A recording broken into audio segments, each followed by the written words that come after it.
Ասած ես նոր նայում էի, թե ես անձամբ ինչքան պիտի աղբահանության գումար մուծեմ, գիտեք կարգը փոխել են, ես շոկի մեջ էի, շոկի մեջ 5-6 անգամ թանկացրել են, քառակուսի մետրով են հաշվում, դուք հասկանում եք սա ինչ թալան է, մարդիկ տներ ունեն, ասենք տարեցկինա, որդիները սարքել են կամ տարեցկինը խորհրդային տարիներին աշխատել է,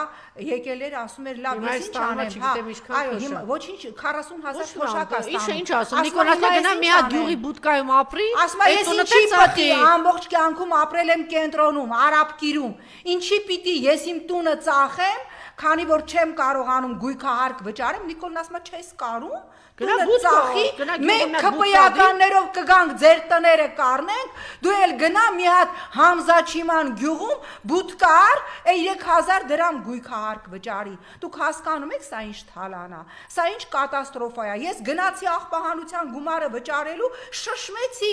6 անգամ ավել աղբահանության գումար ես հիմա պիտի վճարեմ որպես քաղաքացի, այս ինչ եք անում, այս ինչ թալան է, Նիկոլ բա ասում էիր քաղաքացին տուգանքի մատերիալ չի, քաղաքացին թալանի մատերիալ չի, դրել ես, այսենց առանց լվացքի մեքենա քաղաքացուն մրզում ես, կախում ես, ինչ ա ուզածդ, որ կենտրոնում ապրողները բոլորը իրանց տներից դուրս գան, որ քո գեղացի քպիականները գան այդ տները գրավեն, չի լինելու Նիկոլ, չի լինելու